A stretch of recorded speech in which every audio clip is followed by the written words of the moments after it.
Hey, welcome to The Explainer. Today, we're going to jump in a time machine and head back to the 90s.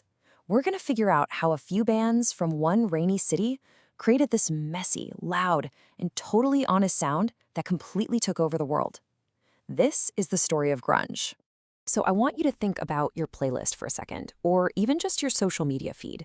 Everything's super polished, right? The vocals are perfect, the videos are perfect, everyone's got these perfect smiles.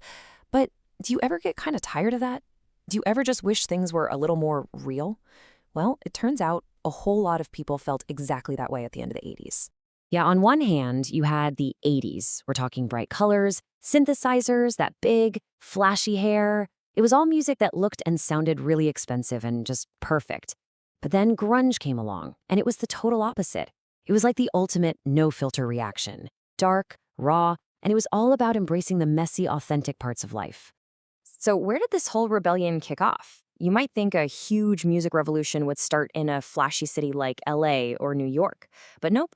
Way back in the mid-1980s, it all began in a place known more for its coffee and, yeah, its constant rain, Seattle, Washington. So what exactly is grunge? Well, imagine you take the super fast, kind of angry energy of punk rock and you smash it together with the slow, super heavy, powerful sound of heavy metal. What you get is this brand new genre that was just perfect for getting out feelings of frustration, confusion, and just being fed up. It was literally a voice for kids who felt like they were on the outside looking in. But how did a new sound like this even get heard in the first place? The secret sauce was independent record labels. Think of a label like Sub Pop as being kind of like an indie game developer today. They weren't some huge corporation. They were just passionate music fans living in Seattle who didn't try to make these bands look all perfect. In fact, they loved the whole anti-star attitude. They were the ones who discovered these local bands and gave them a stage way before the big major labels even had a clue what was happening. All right, so we know where it came from, but what did this music actually sound like?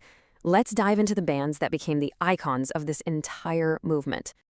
Okay, here's the recipe for a classic grunge song. The guitars, they weren't clean and pretty, they were all fuzzy and distorted. The bass was deep and heavy, and the drums were just loud and intense. But the vocals, man, the vocals were the real game changer. A singer could go from a quiet whisper to a full-on scream in the very same song. It was all intentionally unpolished, because the goal wasn't to be perfect, it was to be full of pure, honest emotion. You know, every great story has its main characters, right? Well, for grunge, these were the big four. You had Nirvana, the band that would just blow the whole thing up globally. Then there was Pearl Jam, who were famous for their incredible live shows and really deep lyrics. Soundgarden leaned more into the heavy metal side of things, and Alice in Chains was known for their dark, kind of moody, but super powerful sound. Each one was unique, but together they defined the entire scene. So we've got this awesome kind of small local scene just brewing up there in Seattle. But how on earth did it go from that to taking over the entire planet? Let's get into the exact moment everything changed. The year 1991, that was the big bang for grunge. Seriously. In the span of just a few months, three of the scene's biggest bands, Nirvana, Pearl Jam, and Soundgarden, all dropped these absolutely massive, game-changing albums. All of a sudden, the sound of Seattle wasn't a local secret anymore. It was everywhere. So how did it spread that fast? The answer is one word, three letters: MTV. See, before you had the internet and TikTok and all that, MTV was everything. I want you to imagine a single TikTok trend taking over the entire world. And I don't just mean the music. I mean the clothes people wore, the way they acted, the whole attitude. That's exactly what happened when MTV started playing music videos from bands like Nirvana nonstop. It turned a music scene into a global cultural phenomenon, like almost overnight. And with the music taking over, a whole new look came with it. But this was not about expensive designer brands. Nope. This was about looking like you didn't care at all, which, of course, became its own massive fashion statement. This right here was the uniform. Flannel shirts, ripped-up jeans, beat-up old sneakers, messy hair. It was all stuff that was practical, comfortable, and cheap. It was basically what kids in the rainy Pacific Northwest were already wearing anyway. It was a complete rejection of that flashy 80s look. It was about showing your individuality, not showing off how much money you had. But, you know, like all massive cultural waves, the peak of grunge couldn't last forever. The whole scene started to fade by the late 90s, but the market left on music and on culture, that's permanent. So why did it fade out? Well, a couple of things happened. For one, music tastes just started to change, and new genres like pop punk started getting really big. But the biggest blow, the thing that really felt like the end of an era for so many people, was the tragic death of Nirvana's frontman, Kurt Cobain, back in 1994. But here's the thing.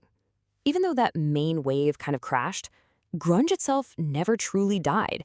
Its influence is still absolutely everywhere. You just have to know where to look. So what's its lasting legacy?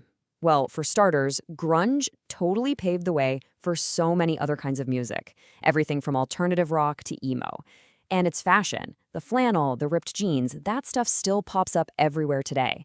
But maybe the biggest impact of all was that it made being authentic cool. It proved that you didn't have to be perfect to connect with millions of people. Look, if you only take away one single thing from this, let it be this. Grunge proved that art doesn't have to be polished to be powerful. It showed that music that is honest, emotional, and even a little bit broken can connect with millions of people and completely change the culture. So I'm going to leave you with this question to think about. Every generation has its rebellion, right? Its own reaction against what's mainstream and popular. So what do you think? What's the grunge of your generation?